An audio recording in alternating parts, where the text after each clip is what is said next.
All right. So we'll jump into child just turned 18. Here we go.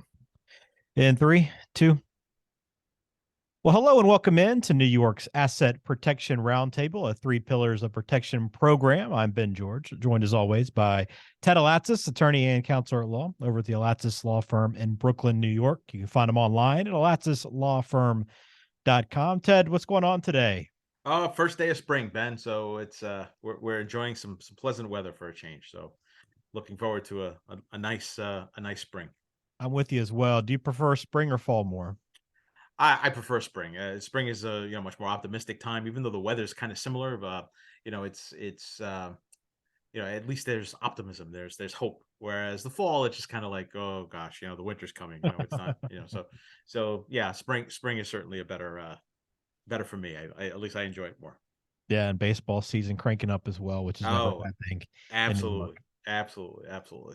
Well, today I wanted to talk to you and spend some time on estate planning for younger folks. Your child just turned 18. Now their school and doctor won't talk to me. You probably read the headline. So you probably are wondering what exactly we want to talk to. So I know, Ted, everybody thinks estate planning is for people that are getting older, right? That are in retirement or, are really needing to get their affairs in order. But there are things you can be doing much earlier in life, right? Yeah, absolutely. And I think we've talked about this before in that, estate planning isn't necessarily just for old people or rich people, right? So, Yeah.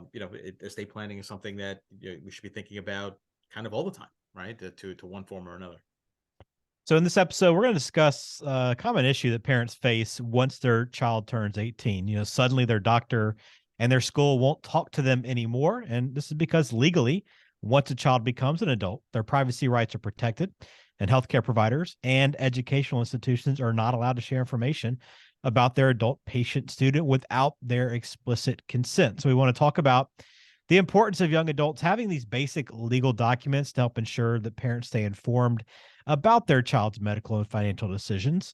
And it can also give young adults peace of mind knowing that their wishes will be respected in the event they become incapacitated. So, as we get into this, Ted, is this something that you deal with a lot? I mean, are a lot of people you're working with coming in when their children turn 18, getting ready to go off to college? It's a busy time, but are they typically thinking about this? So they're typically not, and we're not running into this situation as often as you would think, although we are running into it more frequently than we have been. It's not something people think about generally, and I think one of the reasons for that is people just don't want to. They associate estate planning with death, Right. and so they may not. That barrier may be what's keeping them from thinking about it. All right, so I want to go through four basic legal documents that young adults will at least need, and I want you to help us understand why these are so important and how to take care of this. So first off, the healthcare power of attorney. Yeah, the healthcare power of attorney or healthcare proxy or healthcare directive. That's those terms are all kind of used interchangeably. It's an essential document of any estate plan, and essentially, a healthcare power of attorney or healthcare proxy is a document in which the person who is the principal, the person who's giving the authority, gives their authority to someone else to communicate with doctors with regards to medical decisions that may need to be made when that person is incapable of doing that. So it's an essential tool. And in a context of someone being over the age of 18, should they have that situation occur to them, some sort of tragic event that forces them into the hospital, if there isn't that type of document, then there's sort of a gray area as to who could make decisions for that particular individual. So when somebody prepares for this, is there a checklist to go off of, or is this something where you would literally hand over a document and then check a couple boxes of yes, no, or name somebody, or should somebody be giving this a lot of thought ahead of time? So it's some sort of combination of all three, right? So yeah, we when we sit down with a client, we have a conversation about what it is specifically that they're willing to authorize an agent to do. Some people are very specific with what that is, and that could include um, specific instructions with regards to organ donation, things of that nature, or they are much more broad and trust whoever their agent is going to be to make all the decisions, whatever those would be. We call that the God power, essentially the power to be able to play God, to substitute their own judgment for the agent's or the principal's judgment, I should say. So it really depends on the individual client. So when we sit down with a prospective client to discuss that, we kind of go over what specifically they're looking to do with the document, what their overall goal and objective is, and then we tailor the document accordingly. All right, so that's the healthcare power of attorney. Part of that plays into that healthcare POA is a living will declaration.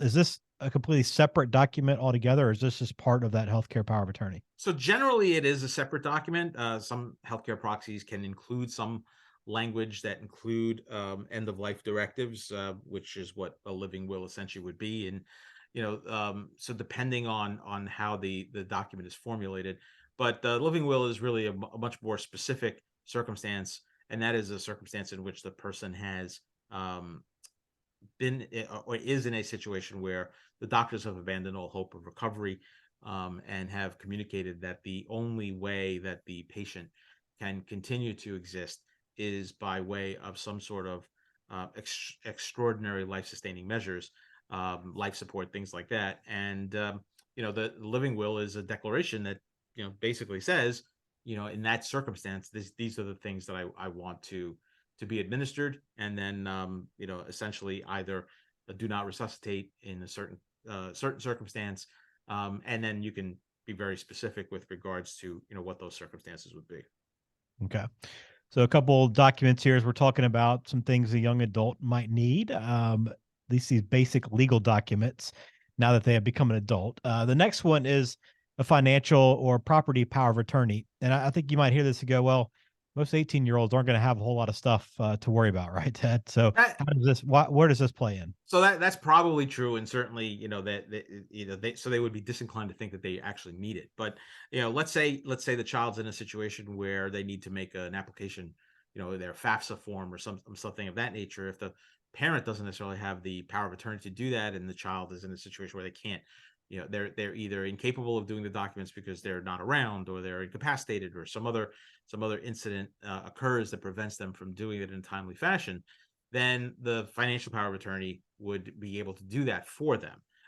Additionally, it gives the authority, or can give the authority to that person to be able to communicate with the school regarding, financial aid applications, regarding student loans, regarding their grades and registrations, etc., or any other, banking transactions that may need to be conducted in the event that the principal is unable to do that for themselves for whatever reason. All right. So let's close out with maybe the one that's most important, and that's the HIPAA authorization. Why is this one so important, Ted? Yeah, so HIPAA authorization, I mean, first of all, there's a lot of different reasons why that is. So, many times, first of all, an 18-year-old who's at college is usually covered by the health insurance of their parents.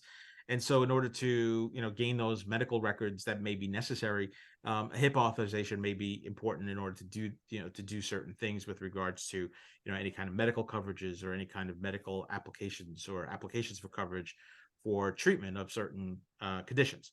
So that's an important aspect. It also goes back to, it relates back to the healthcare proxy and the living will. If a child, or someone who's over the age of 18 is in a situation where they're incapable of expressing their own medical decisions, and the agent needs to get a little bit more information about the child's condition, so that they can make an informed decision and want to get, say, a second opinion or something like that.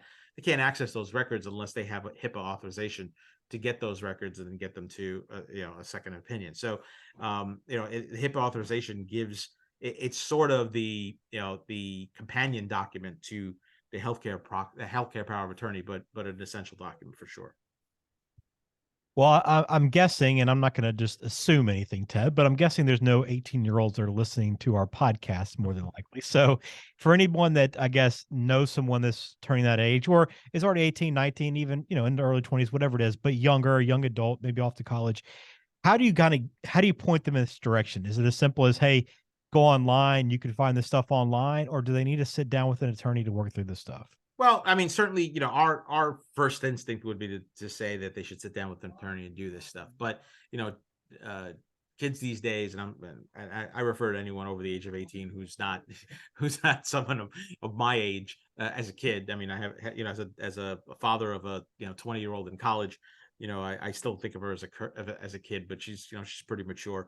What I recommend, if the kids today are very very technologically savvy, very very capable of doing a lot of these things on their own, and so they can simply go to our website and visit our DIY documents, and a lot of these documents are available for them to kind of fill them out on their own, and kind of self-guided with our supervision.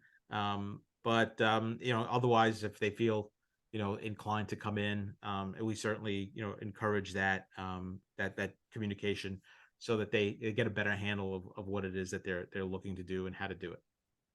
That is a great reminder. Log on. It's latticelawfirm.com. Along the top, the menu bar there, you'll see DIY documents, as Ted was referencing. That'll take you kind of through it. And the best part is you kind of have that guidance from Ted and his team if you are someone that likes to do things themselves. But if you have questions and want to call, want to kind of start that conversation, the best way to do that is to call 718-233-2903. All right, Ted, anything else to add to this before we close out? I think it's just important to emphasize that your age should not be the barrier to considering proper estate planning.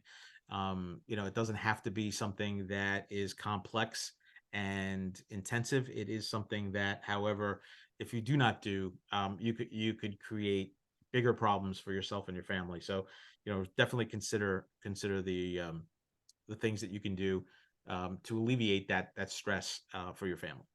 Yeah, absolutely. Well, great final thought, Ted. Thanks for that. If you have questions, again, 718-233-2903. For Ted Alatsis over at the Alatsis Law Firm, I am Ben George. Thanks for listening to New York's Asset Protection Roundtable, a 3 Pillars of Protection program. All right, very good.